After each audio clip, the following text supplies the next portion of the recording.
Welcome to Class 10, Chapter 3, Metals and Non-Metals, Part 2.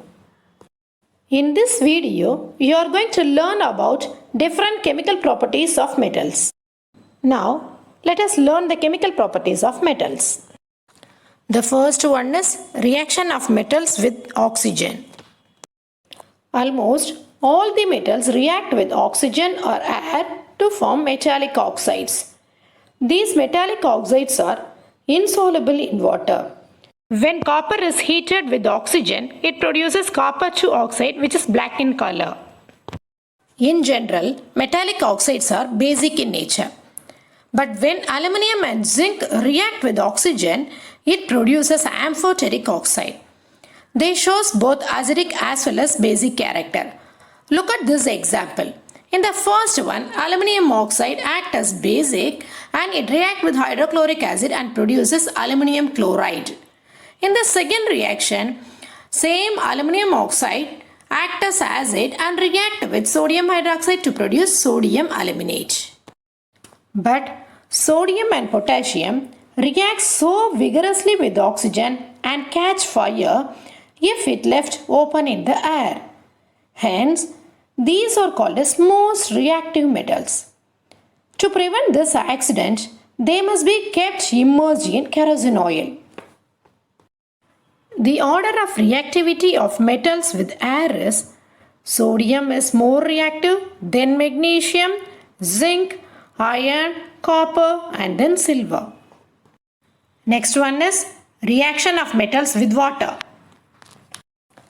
Metals react with water and produce a metal oxide and hydrogen gas.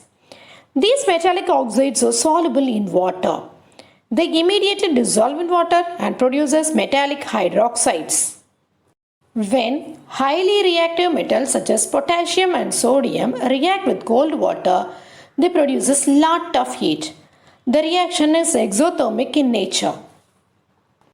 The heat evolved during the reaction is sufficient for the hydrogen produced during the reaction to catch fire. We can see exactly opposite reaction in the case of calcium. When calcium reacts with water, it is very less violent and the heat evolved is not sufficient for the hydrogen to catch fire. Instead of that, it immediately floats over water because of the bubbles produced by the hydrogen gas. The metals like aluminium, iron and zinc, they do not react with either cold or hot water. They react with steam and form the metal oxide and hydrogen. Lead, copper, silver and gold, they do not react with water at all. Next reaction is reaction of metals with acids. Except a few low reactive metals, all metals react with dilute sulfuric acid or dilute hydrochloric acid and produces salt and hydrogen gas. Look at this example. Zinc reacts with hydrochloric acid and produces zinc chloride along with hydrogen gas. When we look at the reaction of dilute nitric acid with metal, hydrogen gas is not evolved. This is due to the strong oxidizing nature of nitric acid. The nitric acid itself oxidizes the hydrogen and produces water. It also produces its own oxides such as nitrous oxide, nitrogen dioxide, etc. But in the case of manganese and magnesium, they react with dilute nitric acid and produces its salts as well as liberate hydrogen. These two are exceptional cases. The last one is reaction of metals with solutions of other metal salts.